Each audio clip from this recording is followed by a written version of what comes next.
नमस्कार बच्चों, हिंदी व्याकरण की कक्षा में आप सभी का स्वागत है। आज हम पढ़ेंगे पाठ 4 संधि। तो सबसे पहले हम जान लेते हैं कि संधि का क्या अर्थ होता है। संधि का अर्थ होता है योग या मेल। अब किस चीज़ का मेल संधि कहलाता है?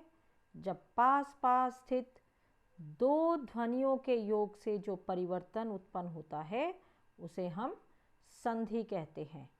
जब हमने शब्द पढ़े थे पिछले अध्याय में तो जाना था कि वर्णों के योग को हम शब्द कहते हैं, लेकिन यहाँ संधि जब हम बनाते हैं तो क्या करते हैं, जो दो शब्द होते हैं उनकी जो पास पास वाली जो ध्वनियाँ होती हैं उनको हम जोड़कर एक नया शब्द बनाते हैं। जैसे उदाहरण के लिए हम लेते हैं कवि जमा इंद्र, क्या बन गया?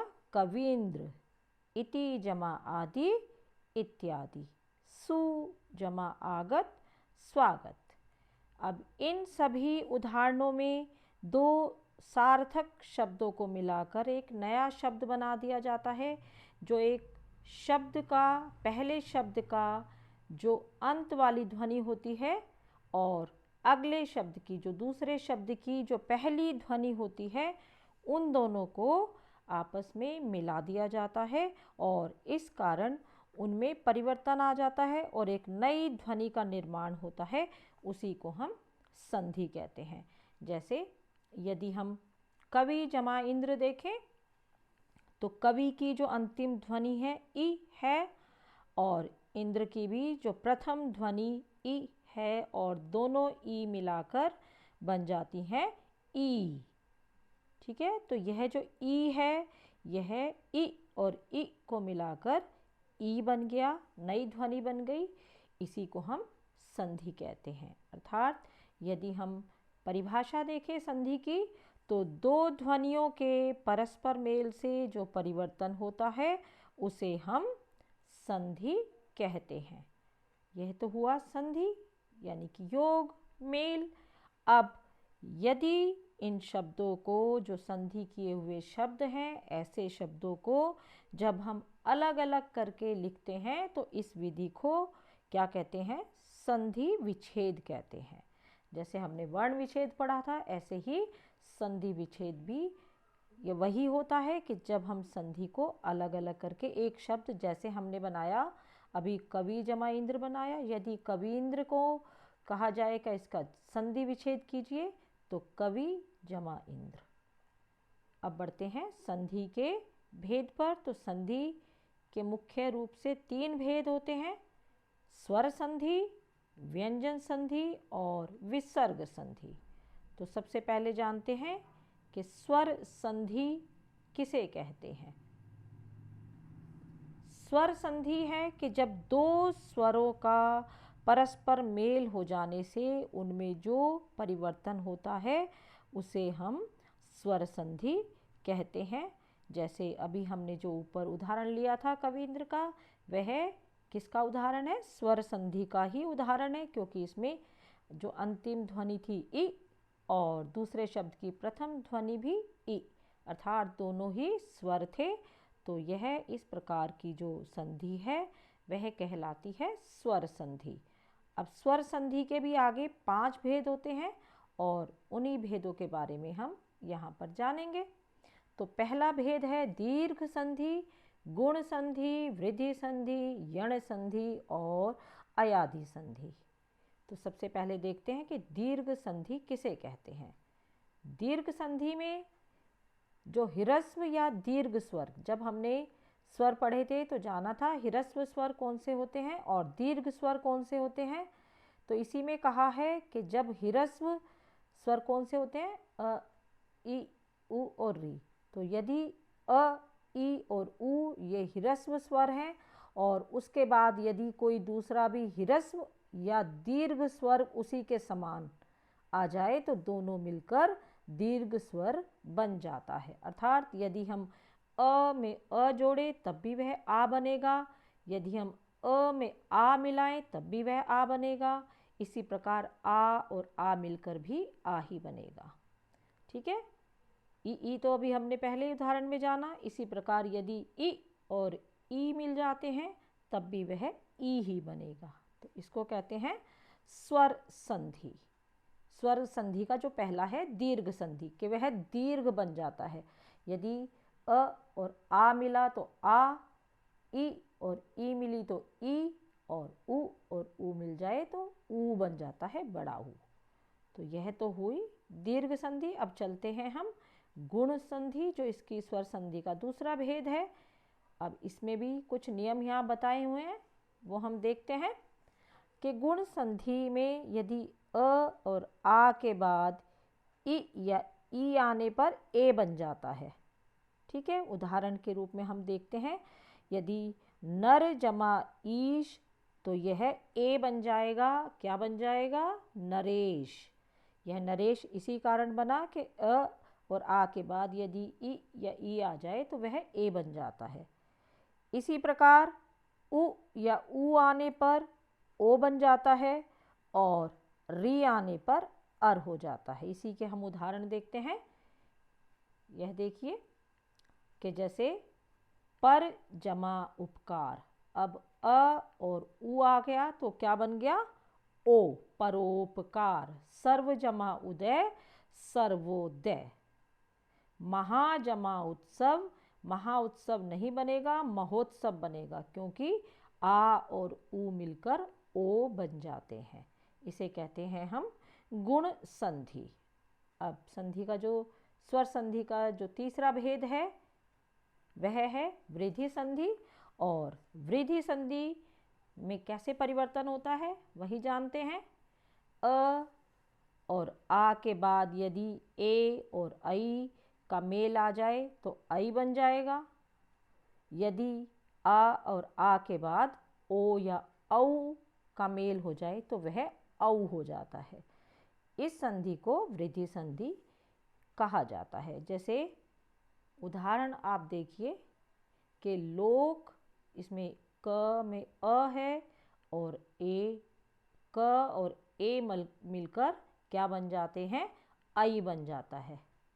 तो लोक जमा एषणा लोकेषणा, परम जमा ओज परमोज। ठीक है, यह हो गई वृद्धि संधि। अब अगली संधि पर चलते हैं, यण संधि। यण संधि में क्या रूल होता है कि यदि ई या उ री इन पांचों के बाद भिन्न स्वर के मेल से उनके स्थान पर य या व या र हो जाता है। अब कैसे होता है यह आपको यहाँ दिया गया है। यह देखिए, यदि हम ई में आ और आ मिलाएंगे तो यह बन जाता है वे। जैसे अति जमा अधिक, क्या बन गया? अत्यधिक। यह क्या बन गया? हाँ जी, अति जमा अधिक। तो जो त है वह आधा रह जाएगा, और जो ई और ए मिलकर यह बन जाता है, तो यह बन गया अत्यधिक। इसी प्रकार अति जमा आचार, अत्याचार। इति जमा आदि, इत्यादि। यह तो बन गया यह। उसके बाद और आप देखिए, जैसे सु जमा आगत, यदि हमने ऊ में आ मिलाया तो क्या बन गया? वा। अब ये वा कहाँ से आया? क्योंकि हमने ऊ और आ को जोड़ दिया तो वह बन जाता है वह, स्वागत। ठीक है बच्चों, तो इस प्रकार से जो संधि की जाती है उसे यण संधि बोलते हैं। अब उसके बाद आती है अयादि संधि। अयादि संधि में यदि ए, आई, ओ, औ के बाद भिन्न स्वर आने पर इसी में भी इसी प्रकार का परिवर्तन होता है। इसमें अय, आय और अव या आव हो जाता है। इसी के हम उदाहरण देखते हैं। जैसे ए और ए मिलकर अय बन जाता है। क्या बन जाता है? ए और अय मिलकर अय। जैसे इसका उदाहरण हम ले लेते हैं कि जैसे चे जमा अन, तो चेन नहीं बनेगा, चयन बनेगा, चयन।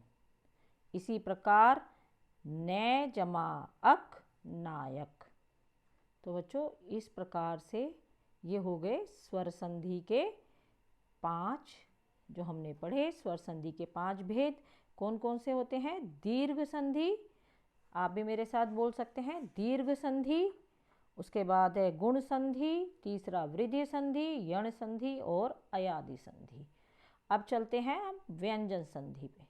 व्यंजन संधि में जो आपने व्यंजन पढ़े थे, जब हमने वर्ण विचार पढ़ा था तो उसमें हमने व्यंजन जाने थे। यदि उन व्यंजन को किसी व्यंजन से या व्यंजन को स्वर से जिसका मेल हो जाए, ऐसे जो परिवर्तन उत्पन्न होता है उसे हम व्यंजन संधि कहते हैं। अब उदाहरण आप देखिए कि यहाँ पर आप जगदीश देखेंगे तो जगत जमा ईश, अंतिम शब्द है त, और ता में यदि हमने ई मिला दिया तो यह क्या बन गया, जगदीश। इसी प्रकार वाक जमा ईश क्या बन गया, वागीश। दिगंबर को यदि हम इसका संधि विच्छेद करते हैं तो दिक जमा अंबर, दिगंबर। ठीक है। अब ये तो थे कि हमने व्यंजन में स्वर मिलाया। यदि हम दो व्यंजन की देखें तो उज्ज्वल शब्द को आप ध्यान से देखिए। जो उज्ज्वल शब्द कैसे बना है, उत जमा ज्वल, इसका जो अंतिम है त वह भी व्यंजन है और दूसरे शब्द का ज है वह भी व्यंजन है। तो यहाँ दो व्यंजन मिलकर एक नई ध्वनि बना रहे हैं और बन गया वह उज्ज्वल। तो इस प्रकार जो व्यंजन संधि है उसमें व्यंजन को स्वर से भी मिला सकते हैं और व्यंजन का व्यंजन से भी मेल हो सकता है, वह कहलाती है व्यंजन संधि। इसके बाद आती है विसर्ग संधि। विसर्ग आपको पता ही है, ह जैसी आवाज़ जो आती है, विसर्ग हमने जब वर्ण पढ़े थे तो विसर्गों के बारे में जाना था। तो विसर्ग के बाद स्वर या व्यंजन आने पर जो विसर्ग में परिवर्तन हो जाता है उसे हम विसर्ग संधि कहते हैं। पहले तो आप ये देखिए कि विसर्ग जैसे मन, मनः जमा अनुकूल, यदि हम मनः जमा अनुकूल को जोड़ेंगे तो इसकी ये जो विसर्ग हैं ये हट जाएंगे और बन जाएगा मनोनुकूल।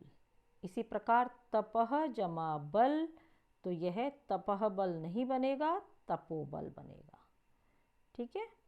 और भी इसके उदाहरण यहाँ दिए गए हैं विसर्ग संधि के निसंतान, यदि हम निसंतान का संधि विच्छेद करेंगे तो निह जमा संतान, अतः जमा एव, अतैव। इनमें देखिए कि सब में ही जो विसर्ग हैं वे समाप्त हो जाते हैं।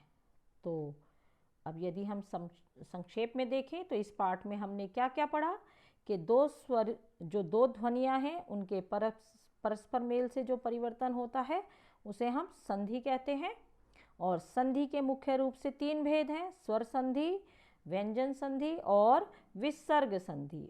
और इसी प्रकार जब दो स्वर आपस में मिलते हैं तो उन्हें हम स्वर संधि कहते हैं, और जब व्यंजन किसी स्वर या व्यंजन के साथ मिलकर जो परिवर्तन उत्पन्न होता है उसे व्यंजन संधि कहा जाता है। और इसी प्रकार जब विसर्ग के बाद स्वर्ग या व्यंजन आने पर जो विसर्ग में परिवर्तन होता है उसे हम विसर्ग संधि कहते हैं। तो बच्चों आज के लिए इतना ही। धन्यवाद। शुभ दिन।